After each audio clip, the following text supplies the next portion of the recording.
dari kelas 10 hahaha, dari SMA Negeri 2 Salatiga akan mempresentasikan tentang kerajaan Islam di Jambi. Kalian penasaran? Yang pertama adalah latar belakang kerajaan Jambi. Kesultanan Jambi adalah kerajaan Melayu Islam yang pernah berdiri di Provinsi Jambi pada abad ke-17 hingga awal abad ke-20. Sebelum berubah menjadi kesultanan, namanya dikenal dengan Kerajaan Melayu Jambi. Kerajaan Jambi didirikan oleh Datuk Paduka Berhalo bersama istrinya Putri Selaras Pinang-Masak pada 1460. Berdasarkan yang tercantum dalam Undang-Undang Jambi, Datuk Paduka Berhalo dikenal dengan sebutan Ahmad Salim adalah orang dari Kesultanan Turki yang terdampar di Pulau Berhala. Berkenan dengan itu, kedatangannya bersama kapal rombongan bertujuan untuk menyebarkan Islam. Dijuluki sebagai Datuk Paduka Berhala karena Ahmad Salim yang menghancurkan patung-patung sembahan berupa berhala di pulau tersebut. Datuk Paduka Berhala menikahi ratu penguasa Jambi yaitu Putri Saloro Pinang-Masak pada 1615. Kerajaan ini resmi menjadi kesultanan setelah Pangeran Kadah naik tahta dan menggunakan gelar Sultan Abdul Qahar. Di bawah Sultan Abdul Qahar pula, Kesultanan Jambi mencapai masa kejayaan di mana Jambi menjadi salah satu perniagaan utama di Sumatera setelah berkuasa hampir 4 abad. Kerajaan runtuh setelah raja terakhir Kesultanan Jambi, yaitu Sultan Taha Syaifuddin, wafat di tangan Belanda pada 1904. Yang kedua, ada sejarah berdirinya Kerajaan Jambi. Sejarah berdirinya sejak dikuasai Kerajaan Sriwijaya, Jambi telah dianggap memiliki peluang yang baik dalam bidang perdagangan. Kerajaan Sriwijaya pun diakui sebagai pengusaha sukses, khususnya dalam membangun hubungan perdagangan pada 1460. Datuk Paduka Berhalo yang konon berasal dari Turki, mendirikan Kerajaan Melayu Jambi bersama istrinya, Putri Selaras Pinang-Masak. Meski letak Kerajaan Jambi berada di Pulau Sumatera, tepatnya di Provinsi Jambi, tetapi keberadaan tidak luput dari jangkauan Kerajaan Majapahit. Kala itu, Kerajaan Jambi berada di bawah kekuasaan Kerajaan Majapahit yang berpusat di Jawa Timur. Pada akhir abad ke-16, Kerajaan Majapahit runtuh bersamaan dengan tersiarnya agama Islam di Jambi. Kerajaan Jambi secara resmi berubah menjadi kesultanan saat Panggerah Kedah naik tahta pada 1615 dengan gelar Sultan Abdul Qahar. Yang ketiga ada masa kejayaan Kerajaan Jambi. Masa kejayaan sejak pertengahan abad ke-16, para penguasa Jambi mengadakan perdagangan lada yang menguntungkan dengan bangsa Portugis, Inggris, dan Belanda. Kegiatan perdagangan itu juga melibatkan bangsa Cina, Melayu, Makassar, dan Jawa. Kehidupan ekonomi Kesultanan Jambi yang makmur akibat kegiatan perdagangan inilah yang mampu membuat kerajaan menuju masa kejayaan di bawah Sultan Abdul Qahar. Sultan Kesultanan Jambi yang pertama ini berhasil membawa kerajaan menjadi makmur berkat monopoli perdagangan lada dan pengenaan bea ekspor. Bahkan pada 1616, ibu kota Jambi sudah dipandang sebagai pelabuhan terkaya kedua di Sumatera setelah Aceh. Berdasarkan data VOC, Sultan Jambi meraup keuntungan 30-35% dari lada yang terjual. Sultan Abdul Qahar juga dikatakan sebagai penguasa yang kuat, bahkan tidak takut dengan tuntutan Raja Johor dan tidak pernah mau bekerja sama dengan VOC.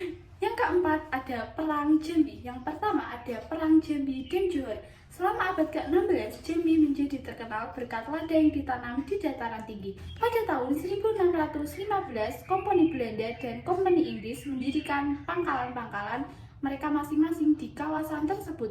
Pada masa itu, Jambi bersekutu dengan Johor. Akan tetapi, kemudian timbul sejumlah perselisihan ketika mereka menyatakan berhak mengendalikan Kuala Tungkal, yaitu sebuah kawasan di perbatasan Jambi dengan Indragiri yang merupakan jalan masuk ke kawasan pedalaman tempat lada ditanam. Sekitar tahun 1671 dan 1674, perselisihan yang berkepanjangan itu memuncak menjadi sebuah konflik terbuka. Orang laut yang tunduk pada penguasa Jambi merompak kapal-kapal di perairan Johor, sementara orang laut dari Johor melancarkan aksi serupa di Jambi. Armada Johor bahkan berlayar masuk ke Sungai Betangdari dan mengancam ibu kota Jambi. Namun, hubungan mereka kemudian membaik dan di tahun 1681, para penguasa Jambi dan Johor masih bersedia untuk membina suatu persekutuan guna menghadapi saingan bersama mereka, yaitu Palembang. orang laut dari kedua kerajaan menyerang kapal-kapal dagang di perairan Palembang dan juga menjarah kawasan pesisir. Kemudian ada keruntuhan Kesultanan Jambi. Keruntuhan Kesultanan Jambi pada 1643, Sultan Abdul Qahar memilih turun takhta dan kedudukannya digantikan oleh Pangeran Depati Anom atau Sultan Agung. Hal ini dilakukan setelah VOC menyodorkan perjanjian dagang kepada Kesultanan Jambi dengan tujuan melakukan monopoli. Sultan Abdul Qahar menolak perjanjian tersebut dan memilih mengundurkan diri dari tahta kerajaan. Setelah Pangeran Depati Anom, perjanjian pertama Kesultanan Jambi dengan VOC pun dilakukan, yang perlahan membawa kemunduran bagi kerajaan. Pada 1680-an, Jambi mulai kehilangan kedudukan sebagai pelabuhan ladar utama setelah pertempuran dengan pihak Johor. Setelah itu, adanya penyelundupan dan utang juga menjadi penyebab runtuhnya Kesultanan Jambi yang diperparah dengan campur tangan Belanda dalam politik kerajaan. Ketika berada di bawah jeratan Belanda, intrik di dalam kerajaan semakin membuat Jambi terpuruk dan rakyatnya dilanda kemiskinan. Pada 1855, Suryam Mazaruddin wafat dan kedudukannya sebagai sultan digantikan oleh putranya Taha Safiyuddin. Berbeda dari penguasa sebelumnya, Sultan Taha menolak keras perjanjian dengan Belanda. Bahkan, utusan Belanda yang beberapa kali datang untuk menyodorkan perjanjian kepadanya selalu dihindari. Akibatnya, Belanda marah dan melayangkan serangan pada 1858 hingga berhasil menguasai istana. Dalam serangan itu, Sultan Taha melarikan diri sehingga Pangeran Prabu kemudian diangkat oleh Belanda menjadi penguasa baru di Kesultanan Jambi dengan gelar Sultan Ahmad Nazaruddin. Ketika Sultan Taha dalam pelarian, Kesultanan Jambi sempat dipimpin oleh beberapa sultan di bawah pengaruh Belanda. Kesempatan datang ketika terjadi kekosongan kekuasaan pada 1899 setelah Sultan Zainuddin dicopot oleh Belanda. Namun, Belanda masih berkuasa dengan menempatkan seorang presiden untuk menempati posisi sultan. Riwayat Kesultanan Jambi benar-benar berakhir saat Sultan Taha dibunuh oleh Belanda di persembunyiannya pada 1904. Kesultanan Jambi resmi dibubarkan oleh pemerintah Hindia Belanda pada 1906.